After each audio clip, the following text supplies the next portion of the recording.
Hello all അസ്സലാമു അലൈക്കും. Welcome to Aifas art and calligraphy YouTube channel. എല്ലാവരും സുഖമായിട്ടിരിക്കാമെന്ന് വിചാരിക്കുന്നു. ഇന്ന് നമ്മളൊരു ക്യാൻവാസ് പെയിൻറ്റിങ് ആർട്ടായിട്ടാണ് വന്നിട്ടുള്ളത്. അപ്പോൾ നമ്മുടെ ചാനൽ ആദ്യമായിട്ടാണ് കാണുന്നതെങ്കിൽ സബ്സ്ക്രൈബ് ചെയ്ത് സപ്പോർട്ട് ചെയ്യാൻ ആരും മറക്കരുത്. ഈ വീഡിയോ ലൈക്ക് ചെയ്യുക. പിന്നെ നമ്മളുടെ ഇൻസ്റ്റഗ്രാം ഫോളോ ചെയ്യാത്തവരുണ്ടെങ്കിൽ ഫോളോ ചെയ്യുക. ഡിസ്ക്രിപ്ഷനിൽ ഇൻസ്റ്റഗ്രാമിൻ്റെ ലിങ്കും കൊടുക്കാം. അപ്പോൾ ഞാനിവിടെ എടുത്തിരിക്കുന്നത് ഒരു ക്യാൻവാസാണ്. ആക്ച്വലി ഇതിൻ്റെ സൈസ് എനിക്ക് കറക്റ്റ് എത്രയാണെന്നറിയില്ല. ഇപ്പോൾ നിങ്ങൾക്ക് ഭയങ്കര വലിയ സൈസ് വേണമെന്നുണ്ടെങ്കിൽ കടയിലൊക്കെ സാധാരണ കിട്ടും. അപ്പോൾ നിങ്ങളുടെ ഉചിതം പോലെ നിങ്ങൾക്ക് വാങ്ങാവുന്നതാണ്. നിങ്ങൾക്ക് എങ്ങാനും എൻ്റെ ഇത് കറക്റ്റ് അറിയണം എന്നുണ്ടെങ്കിൽ ജസ്റ്റ് ഒന്ന് ലാസ്റ്റ് വരെ ഒന്ന് പോയി നോക്കുക. അപ്പോൾ നിങ്ങൾക്ക് മനസ്സിലാവും കേട്ടോ അതിൻ്റെ സൈസ്. ഓക്കെ, അപ്പം ഞാനിവിടെ ക്യാൻവാസും അതുപോലെ കുറച്ച് പെയിൻറ്റ് ബ്രഷും വൈറ്റ് പെയിൻറ്റുമാണ് എടുത്തിട്ടുള്ളത്. ഇപ്പം നിങ്ങൾക്ക് ആ ക്യാൻവാസിൻ്റെ ബാക്ക്ഗ്രൗണ്ടിൽ തന്നെ കാണാൻ പറ്റുന്നുണ്ടാവും കുറച്ച് അഴുക്കുകളൊക്കെ. അപ്പോൾ അതൊക്കെ ഒന്ന് കളയാനും പിന്നെ കുറച്ചും കൂടിയിട്ടൊന്ന് എടുപ്പ് കിട്ടാനും വേണ്ടിയിട്ടാണ് നമ്മൾ ഈ ഒരു വൈറ്റ് പെയിൻറ്റ് വെച്ചിട്ട് ആദ്യം തന്നെ കോട്ടർ കൊടുക്കുന്നത്. നിങ്ങൾ പെയിൻറ്റ് ബ്രഷ് വാങ്ങുമ്പം വലിയ പെയിൻറ്റ് ബ്രഷ് വാങ്ങാനായിട്ട് ശ്രദ്ധിക്കുക. കാരണം അപ്പോൾ പെട്ടെന്ന് നമുക്ക് അടിച്ച് തീർക്കാൻ പറ്റും. ഇതിപ്പോൾ ആ കടയിൽ വലിയ പെയിൻറ്റ് ബ്രഷ് ഇല്ലാത്തത് കൊണ്ടിട്ടാണ് ഉള്ളത് വെച്ചിട്ട് വലിയ ബ്രഷിനാണ് വാങ്ങിച്ചിട്ട് അടിക്കുന്നത്. ഇത് കുറേ സമയം എടുക്കും കേട്ടോ ചെയ്യാൻ. അപ്പോൾ മാക്സിമം നിങ്ങൾ വലിയ ബ്രഷ് വാങ്ങാനായിട്ട് ശ്രമിക്കുക. ഞാനപ്പോൾ 2 കോട്ടാണ് കേട്ടോ, 2 കോട്ട് വൈറ്റ് പെയിൻറ്റിലാണ് ഞാനിവിടെ അടിച്ചു കൊടുക്കുന്നത്.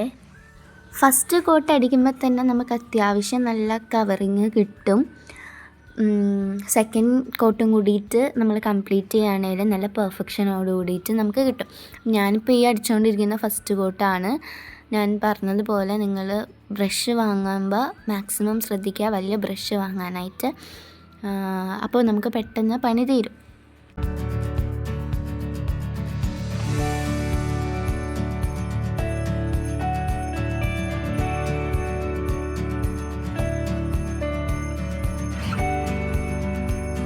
ഞാനിപ്പോൾ അങ്ങനെ ഏകദേശം ഫസ്റ്റ് കോട്ട് അടിച്ച് തീരാറായിട്ടുണ്ട് കേട്ടോ. എന്നിട്ട് ഇത് ഉണങ്ങിയതിന് ശേഷം വേണം നിങ്ങൾ ബാക്കിയുള്ള സെക്കൻഡ് കോട്ട് അടിക്കാനായിട്ട്. വേണമെങ്കിൽ നിങ്ങൾക്ക് എങ്ങനെ ഫാബ്രിക്കിൻ്റെ പെയിൻറ്റ് എല്ലാം എടുക്കുന്നതെങ്കിൽ ജസ്റ്റ് 1 ഡേ ഒക്കെ വെച്ചെന്ന് പറഞ്ഞാൽ സാരില്ല. അപ്പോൾ ഫസ്റ്റ് കോട്ട് അടിച്ചതിൻ്റെ ഡിഫറൻസ് ആണ് കേട്ടോ ഇത്. അപ്പോൾ എന്തായാലും നമുക്ക് നല്ല ഡിഫറൻസ് കിട്ടിയിട്ടുണ്ട്. ഇനി ഞാൻ സെക്കൻഡ് കോട്ടും കൂടിയിട്ട് ഇപ്പോൾ ഉണങ്ങിയിട്ടുണ്ട് കേട്ടോ. ഞാൻ റെസ്റ്റ് ചെയ്യാൻ വെച്ചു. ഇനി ഞാൻ സെക്കൻഡ് കോട്ട് അടിക്കാനായിട്ട് സ്റ്റാർട്ട് ചെയ്യുകയാണേ.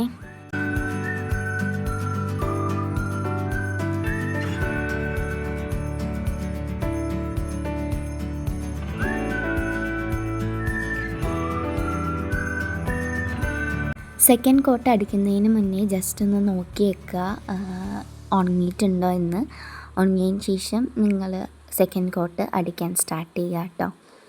സോ ഇൻഷാ അല്ലാഹ് അടുത്ത വീഡിയോ എന്ത് എഴുതണം എന്നുള്ളത് എല്ലാവരും കമൻറ്റ് ചെയ്യുക. പിന്നെ ഈ വീഡിയോയിൽ വല്ല ഡൗട്ട്സ് ഉണ്ടെങ്കിൽ കമൻറ്റിൽ കൂടി ചോദിക്കാം. എല്ലാവരും കമൻറ്റ് ചെയ്യണം അടുത്ത എന്ത് വീഡിയോ വേണം എന്നുള്ളത് കേട്ടോ. അപ്പോൾ മാക്സിമം എല്ലാവർക്കും ഈ വീഡിയോ ഷെയർ ചെയ്യുക. അപ്പോൾ ഞാൻ എന്താ സെക്കൻഡ് കോട്ടും ഇവിടെ കംപ്ലീറ്റ് ആക്കിയിട്ടുണ്ട് കേട്ടോ. അങ്ങനെ ഞാൻ അത് ചെയ്തതിന് ശേഷം പെൻസിൽ വെച്ചിട്ട് ജസ്റ്റ് ഇതുപോലെ അല്ലാഹു അക്ബർ എന്നുള്ളത് എന്താ പറയുക പെൻസിൽ വെച്ച് ജസ്റ്റ് ഒന്ന് വരച്ചു കൊടുത്തിട്ടുണ്ട്. നിങ്ങൾക്ക് എവിടെ നിങ്ങൾക്ക് ഇഷ്ടമുള്ളത് എഴുതാവുന്നതാണ്. ഞാൻ ആദ്യം തന്നെ അല്ലാഹു അക്ബർ എന്നാണ് കേട്ടോ എഴുതുന്നത്. നിങ്ങൾ ബിഗിനർ ആണെന്നുണ്ടെങ്കിൽ ഈ സ്റ്റെപ്പ് യൂസ് ചെയ്താൽ മതി പെൻസിൽ വെച്ച് എഴുതുന്നത്. അല്ലാത്തവരാണെങ്കിൽ ഇത് സ്കിപ്പ് ചെയ്യാവുന്നതാണ് കേട്ടോ. അല്ലാഹു അക്ബർ എന്ന് എഴുതുന്നത് ഞാനൊരു ബ്ലാക്ക് ഇങ്ക് വെച്ചിട്ടാണ്. നിങ്ങൾ പരമാവധി എന്താ പറയുക ഫാബ്രിക് പെയിൻറ്റ് യൂസ് ചെയ്യുക. അപ്പോൾ ഒരു ക്യാൻവാസിൽ നല്ല ഇതായിട്ട് നിന്നോളും. ഓക്കെ, ബാക്കി എല്ലാ സ്ഥലത്തും ഞാൻ ഗോൾഡൻ പെയിൻറ്റ് വെച്ചിട്ട് ഫില്ല് ചെയ്ത് കൊടുക്കാൻ പോവാണ്. അപ്പോൾ അതിനായിട്ടുള്ള ബ്രഷ് നിങ്ങൾക്ക് വേണമെങ്കിൽ നിങ്ങളുടെ ഉചിതം പോലെ ഇഷ്ടമുള്ള സൈസിലെ ബ്രഷ് നിങ്ങൾക്ക് യൂസ് ചെയ്യാം. ഓക്കെ, അപ്പോൾ ഞാൻ ഈ ഒരു ഗോൾഡൻ പെയിൻറ്റ് ആക്ച്വലി നമ്മളുടെ നോർമൽ പെയിൻറ്റ് പോലെയല്ല. നമുക്കൊരു അത്യാവശ്യം നല്ലൊരു തിക്ക് ലെയർ പോലെ തോന്നണം എന്നുണ്ടെങ്കിൽ ഒരു 2 കോട്ട് മാക്സിമം അടിക്കേണ്ടി വരും. ഞാൻ ആക്ച്വലി 2 കോട്ട് അടിച്ചിട്ടുണ്ട്. പക്ഷേ 2 കോട്ട് ഞാൻ ഇതിൽ കാണിക്കുന്നില്ല. അപ്പോൾ നിങ്ങൾക്ക് അതിൻ്റെ ഡിഫറൻസ് മനസ്സിലാവും. ഗോൾഡൻ പെയിൻറ്റ് വീഡിയോയിൽ കാണുന്ന പോലെയല്ല, അത്യാവശ്യം എന്താ പറയുക, കുറച്ച് ലൈറ്റ് ഷെയ്ഡാണ്. അപ്പോൾ 2 കോട്ട് ഞാൻ അടിച്ചു. ഇത് ഞാൻ അല്ലാഹു അക്ബർ എന്നുള്ള ബ്ലാക്ക് വെച്ച് എഴുതിയിട്ടുള്ളത്, ഇങ്ക് വെച്ചിട്ടാണ് എഴുതിയിട്ടുള്ളത്. ഇതിന് നന്നായിട്ട് നിങ്ങൾക്ക് കിട്ടും. അത് ഫാബ്രിക് പെയിൻറ്റ് വെച്ചിട്ട് യൂസ് ചെയ്യുകയാണെങ്കിൽ നിങ്ങൾ നല്ല പെർഫെക്ഷൻ ആക്കുക. ഓക്കെ, സോ ഫൈനൽ ലുക്ക് നിങ്ങൾക്ക് ഇഷ്ടമായോ ഒന്ന് കമൻറ്റ് ചെയ്യാൻ മറക്കണ്ട. നമ്മുടെ ചാനൽ സബ്സ്ക്രൈബ് ചെയ്യാനും മറന്നുകൊണ്ട് ഈ വീഡിയോക്ക് ലൈക്ക് ചെയ്യുക, ഡൗട്ട്സ് ഉണ്ടെങ്കിൽ കമൻറ്റ് ചെയ്യുക. ഓക്കെ, അപ്പോൾ ഇൻഷാ അല്ലാഹ് നമുക്ക് അടുത്ത വീഡിയോ കാണാം. അടുത്തത് എന്ത് വേണം എന്നുള്ളത് കമൻറ്റ് ചെയ്യുക. ഓക്കെ, അപ്പോൾ thank you for watching this video. By.